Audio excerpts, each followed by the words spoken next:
La liberté d'expression est un droit fondamental de notre société qui ne devrait pas être limité. Pourquoi pensez-vous que la France a fait la révolution de 1789 pour toute forme de liberté?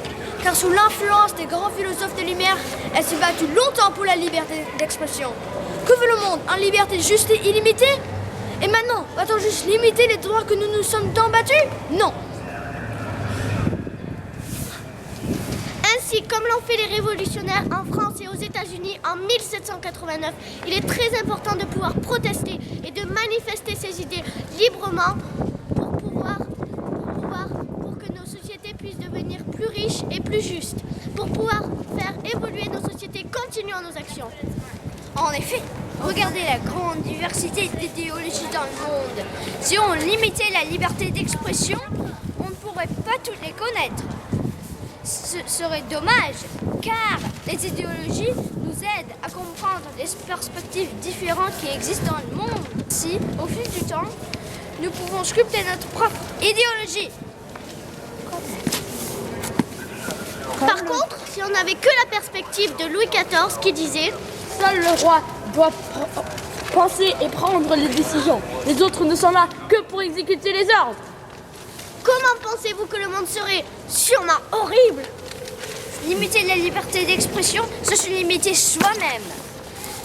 Renoncer à sa liberté, c'est renoncer à sa qualité d'homme. De plus, la liberté d'expression peut nous aider à nous comprendre l'un de l'autre, qu'on soit femme, homme, musulman, catholique, enfant ou adulte. On peut se composer un monde fabuleux grâce à la liberté artistique et langagière. Autrement dit, de se développer ses passions.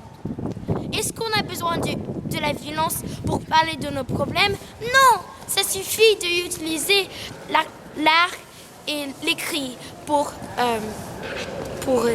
Et d'autres formes magnifiques d'art.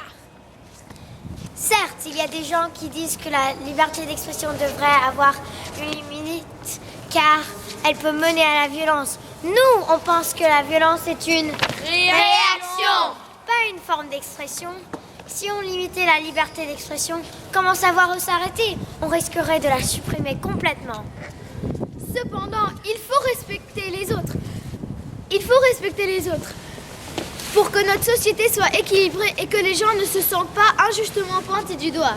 Quand vous vous exprimez librement, pensez aux conséquences de ce que vous dites ou faites et à la réaction possible des gens qui peuvent être offensés. La liberté doit durer car c'est un droit libre.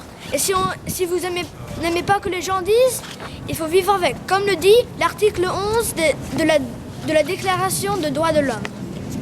La libre communication des pensées et des opinions est l'un des droits les plus précieux de l'homme. Tout citoyen peut donc parler et écrire librement. Pour finir, la liberté d'expression est le squelette de la société. Abolir la liberté, ou on pourrait dire que nous sommes des oiseaux.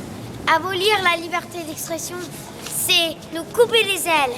Et lui mettre une limite, c'est mettre une limite à quelle hauteur nous pouvons voler. Et on veut tous voler très haut.